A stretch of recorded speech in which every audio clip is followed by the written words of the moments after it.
it can be very scary to use a coding agent because if you are an engineer and you're asked to make a change and you don't know how to make the change, and then you ask an agent to do it, it's, really, Playing you with have to, fire.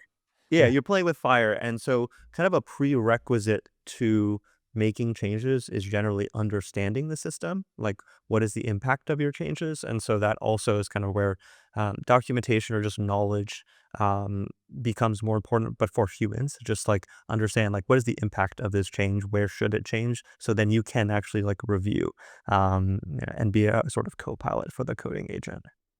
So incredible about the ways that they consume information because that lines up with everything. And it's funny how making the link, so giving them almost like grounding them in code, gives them a better chance of success. And then throwing as much information at them as possible really lines up with, yeah, like give all the context you can and they can suss out what is actually important for them.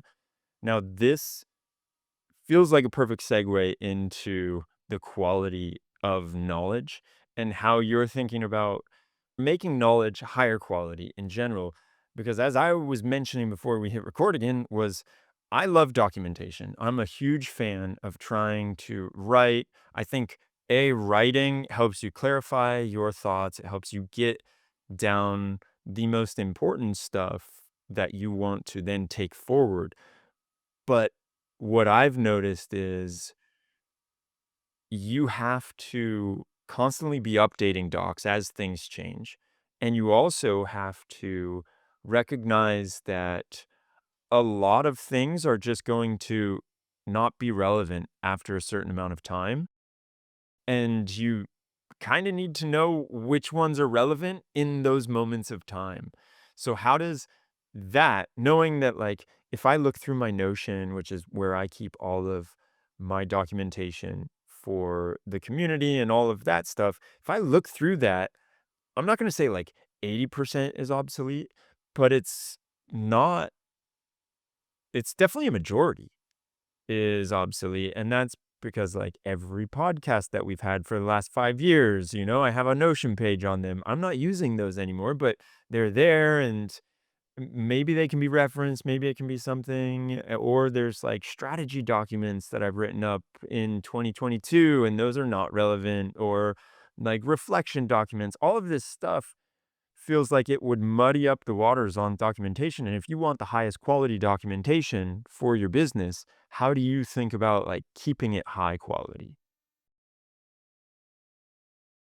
So I think you're not alone in that, 80% of your Notion is stale. I think that's probably the norm. What's the saying is like the instant you write docs, they're stale. And I think that's really true.